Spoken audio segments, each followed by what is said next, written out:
ಗುರ್ಲಾಪುರ ಕ್ಲಾಸ್ನಲ್ಲಿ ನಡೀತಾ ಇರುವಂತಹ ರೈತರ ಹೋರಾಟದಲ್ಲಿ ರೈತರು ವಿವಿಧ ರೀತಿ ವೇಷಗಳನ್ನು ತೊಟ್ಕೊಂಡು ಪ್ರತಿಭಟನೆಯಲ್ಲಿ ಭಾಗಿಯಾಗ್ತಾ ಇರುವಂಥದ್ದು. ಸದ್ಯ ಈಗ ನಮ್ಮ ಜೊತೆಗೆ ಓರ್ವ ರೈತ ವಿಶೇಷವಾಗಿ ಭಂಗಿಯನ್ನು ಮಾಡಿಕೊಂಡು ಬಂದಿರುವಂಥದ್ದನ್ನು ಕೂಡ ತೋರಿಸ್ತಾ ಇದ್ದೇನೆ. 1 ಟನ್ ಕಬ್ಬಿಗೆ 3500 ಬೇಕೇ ಬೇಕು ಅಂತೇಳಿ ಬರವಣಿಗೆಯನ್ನು ಬರೆದುಕೊಂಡು ಬಂದಿರುವಂಥದ್ದು.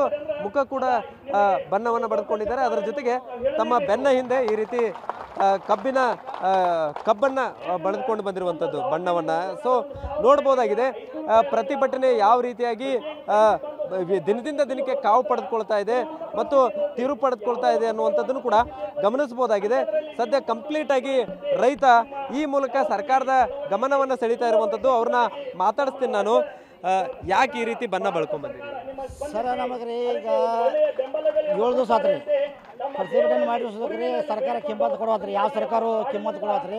ಅದಕ್ಕೆ ಸರ್ ಈ ಥರ ಪೇಂಟಿಂಗ್ ಮಾಡ್ಕೊಂಡು ಬಂದಿದ್ದೀನಿ ಸರ್. ಏನು ಹೇಳಕ್ ಹೊಂಟ್ರಿ ಇದ್ರ ಮೂಲಕ? ಸರ್ ಏನು ಹೇಳಕ್ ಹೋದ್ರಿ, ಜನರಿಗೆ ಪ್ರತಿ ಟನ್ನಿಗೆ 3500 ರೂಪಾಯಿ ಕೊಡಬೇಕು ಸರ್ಕಾರ ಕೊಡಬೇಕಂತ ಕೇಳ್ಬೋದ್ರಿ. ಯಾವ ರೀತಿ ಬಳಕೊಂಡ್ರಿ ಇದನ್ನ? ಹೆಂಗೆ ಪ್ಲಾನ್ ಮಾಡಿದ್ರಿ? ಸರ್ ಇದು ಕಮಾಲ್ ಕಪಾರ್ ಮೂವ್ಮೆಂಟ್ ಅಂತ ಅದಾರ ಸರ್, ನಮ್ಮ ಪೇರೆಂಟ್ ರೀ, ಅವರ ಇದನ್ನ ಅಳಿಸ್ತಾರೆ, ಪೇಂಟ್ ಮಾಡ್ತಾರೆ. ಇದು ಸಂಜೆ ಸರ್ ಇದು ಕರೀದ್ರಲ್ಲ ನ್ಯಾಯ ದೇವತೆ ರೀ, ಕರಿ ಪಟ್ಟಿ ಸರ್. ಇದ್ರ ರಾಷ್ಟ್ರಧ್ವಜ ರೀ, ಕೇಸರಿ ಕೆಂಪು ರೀ ರಾಷ್ಟ್ರಧ್ವಜ ರೀ. ಇದು ಹೆಸರು ರೀ ರೈತ ಸಂಘ ಸರ್. ಹಾಂ ಕಬ್ಬಿನ ಗಣಿಗೆ ಅಂತ ಸರ್. ಸರ್ಕಾರಕ್ಕೆ ಏನು ಕೇಳಿದ್ವು ಸರ್? ರೈತರಿಗೆ ಏನೈತ್ರಲ್ಲ 3500 ರೂಪಾಯಿ ಟನ್ನಿಗೆ ಕೊಡ್ಬೇಕಂತ ಸರ್ಕಾರ ಕೇಳ್ಕೊತಾ ಇದ್ದಾನೆ ಸರ್.